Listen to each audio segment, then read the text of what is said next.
안녕하세요. 코인 알려주는 남자입니다. 비트코인 가격은 65K 초반대에 위치하고 있습니다. 하루 사이에 비트코인 가격은 그대로 가격을 유지하고 있지만 코인 시장에는 정말 많은 일들이 있었습니다. 어떤 일들이 있었는지 살펴보고 코인 시장이 위치가 어떻게 되는지 같이 다뤄보도록 하겠습니다. 코인 시장은 조정이 오고 폭락이 오고 안타까운 모습을 이어가고 있는데 나스닥은 기술주 위주로 상승을 하면서 연일 신고점을 경신을 하고 있습니다. 어제 같은 경우는 엔비디아가 마이크로소프트의 시총을 넘어서면서 전 세계 시총 1위 기업이 되고 그 영향으로 나스닥은 또 신고점을 경신하는 모습을 보였습니다. 이렇게 미국 주식이 계속 올라갈 때 코인 시장이 좋지 못한 모습을 보이다 보니까 코인 투자하는 거에 있어서 상대적 박탈감이 더 깊어지는 그런 시기다라고 말할 수 있을 것 같습니다. 실제로 S&P 500과 비트코인의 가격의 상관계수를 보게 되면은 그러니까 S&P 500, 나스닥, 비트코인은 상관계수가 높게 비트코인이나 S&P 500이나 나스닥이 올라갈 때는 같이 올라가고 내려갈 때는 같이 내려가는 모습을 보였었는데 이 시기가 4월부터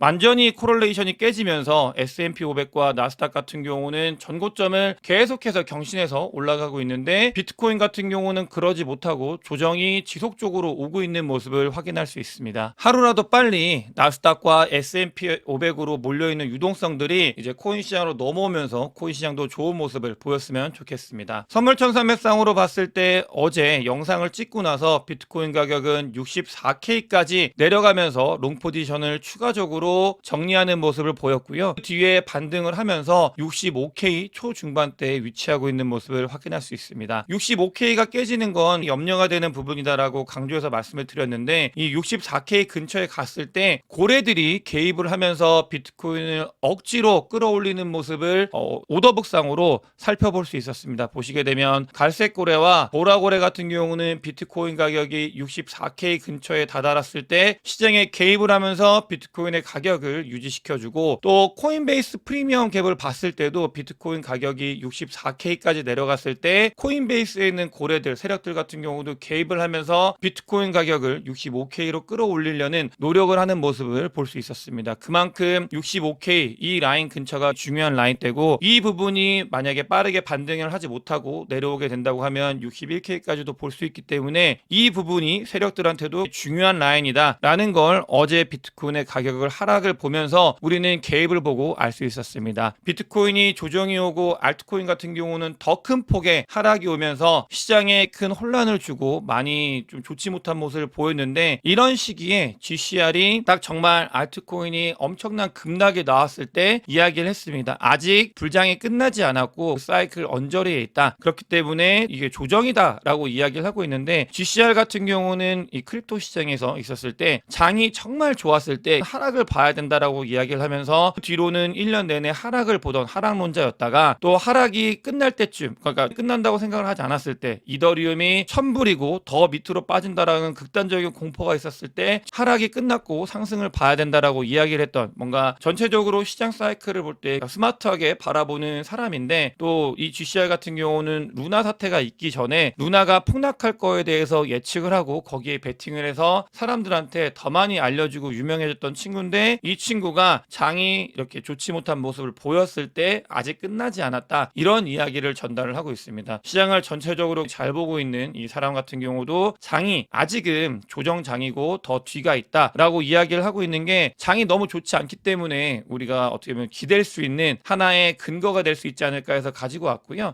그러니까 말씀드린 것처럼 비트코인이 64K 근처에 오게 되면 세력들 특정 고래들 같은 경우는 이 라인을 지켜주기 위해서 정말 딥하게 개입을 하고 있다라는 걸 그 흔적을 볼 수 있었습니다. 또 거시경제 상황으로 봤을 때 어제 지표들이 발표가 되는 것들을 보면서 금리 인하가 점점점 더 다가오는 현실이다라는 거를 알 수 있는데요. 보시게 되면 사실 지표들은 좋지 못한 지표들이 계속해서 공개가 되고 있습니다. 시장을 뒤흔들 수 있는 지표긴 한데 그 뒤에 금리 인하가 있을 수 있기 때문에 시장에서는 배드 뉴스가 이제 굿 뉴스다라고 하면서 반대로 반응을 하고 있는 모습을 보이고 있고 잡 오프닝이 그러니까 시장의 잡이 열리는 게 계속해서 줄어들고 있다. 이런 시기는 과거 금융위기 때와 코로나 때밖에 없었다라고 이야기를 하고 있고, 이 잡 오프닝 같은 경우는 고용에 아주 관련 있는 변수기 때문에 이런 부분들이 거시경제 상황에 영향을 줄 거다라고 이야기를 하고 있고, 소매 판매가 줄어들고 있는 모습을 보이고 있습니다. 소매 판매가 둔화가 되고 있는 모습을 보이면서 드디어 경기가 좋아지지 않는, 나빠지고 있는 모습을 보이고 있다. 시장에서는 그렇게 받아들이고 있고, 이것들이 전달이 되면서, 이런 지표들이 전달이 되면서 9월 달에 금리 인하에 대한 가능성에 베팅을 하고 있는 사람들이 점점 더 많이 늘어나고 있는 그런 상황입니다. FOMC는 7월 말에 열리게 되어 있고요. 또 이렇게 사람들 같은 경우는 일단 7월 말 같은 경우는 금리가 동결이 될 거다라는 거에 많은 사람들이 베팅을 하고 있고, 다음 FOMC인 9월 달에 금리가 인하될 가능성이 있다. 그렇게 되면은 7월 달에 이야기를 할 때 어느 정도 힌트를 시장에 풀 거기 때문에 이런 부분들을 좀 보고 있는 사람들이 늘어나고 있다라고 보시면 되겠습니다. 사실 뭐 최근에 이런 조정들도 보게 되면 비트코인 같은 경우는 한화로 따졌을 때, 원화로 따졌을 때 뭐 1억 원에서 300만 원, 200만 원 이런 조정이기 때문에 비트코인의 비중이 높으신 분들 같은 경우는 조정 중에서도 이게 정말 큰 조정인가? 라고 물음표를 띄우시는 분들이 많이 있습니다. 실제로 댓글에서 이제 비트코인의 비중이 높으신 분들은 그런 이야기를 하시고요. 반대로 한국 분들 같은 경우는 특히나 알트코인의 비중이 많거나 비트코인이 전혀 없고 알트코인만 투자하고 계신 분들이 많이 있는 그런 집단 같은 경우는 조정이 아니라 완전히 하락장이다, 이런 이야기를 하는 분들이 계십니다. 비트코인과 알트코인을 잘 섞어놓고 보면은 조정이 아닐 수도 있다 라는 사람들과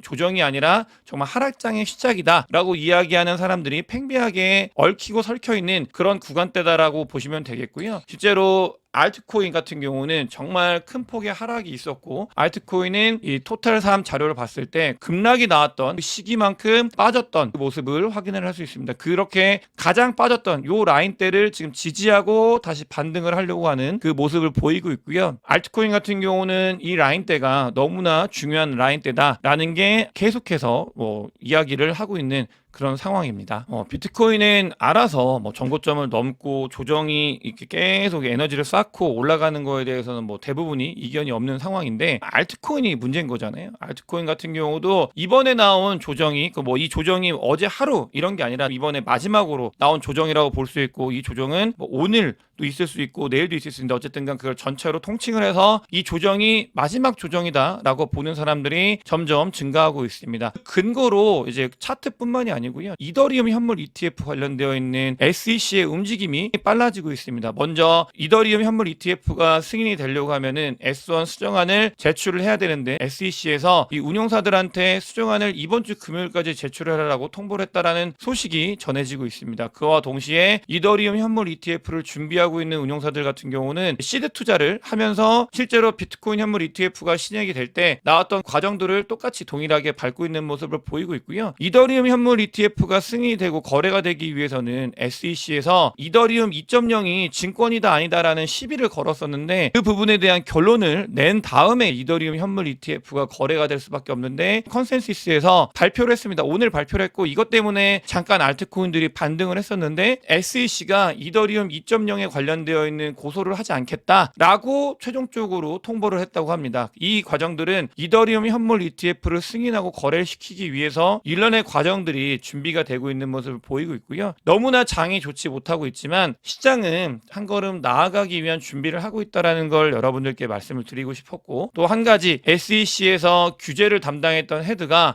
솔라나에 있는 민코인 런치패드에 이직을 했다라는 소식이 민코인 런치패드 공식 트위터에서 나왔어서 여러분들께 안내를 드렸는데, 대표가 이야기하는 게, 헤드가 이야기하는 게 거긴 아직 아니다. 그렇기 때문에 거취가 어디인지에 대해서 명확하게 밝히진 않았지만 거기는 아직 아니다 라고 이야기를 했기 때문에, 아까 말씀드렸던 솔라나, 지난번에 한번 말씀드렸죠. 솔라나에 있는 민코인 런치패드로 간 건 아니다라는 걸 여러분들께 다시 한번 말씀을 드리겠습니다. 이더리움 현물 ETF가 승인이 되기 위해서 많은 것들이 진행이 되고 있다고 말씀을 말씀을 드렸습니다. 해시덱스 같은 경우는 미국 최초로 비트코인과 이더리움의 통합 ETF를 신청을 했다고 하고요. 이거 같은 경우는 2025년도에 최종 결정이 날 수 있는 가능성이 있다라고 이야기를 하고 있습니다. 트럼프 같은 경우는 2024년도 11월 달에 미국 대선이 있는데 이 대선을 하기 전에 이제 트럼프는 계속해서 암호화폐에 대해서 긍정적인 이야기를 쏟아내고 있습니다. 물론 이걸 지킬지 여부에 대해서는 가봐야 알겠지만 트럼프는 바이든과 완전 반대의 축에 서서 암호화폐 전쟁을 끝낼 거다. 미래 세대가 돈을 벌 수 있는 기회를 암호화폐로 주겠다라고 하면서 암호화폐를 육성하겠다라는 이야기들을 계속해서 쏟아내고 있고 어찌됐든 간에 이런 부분들은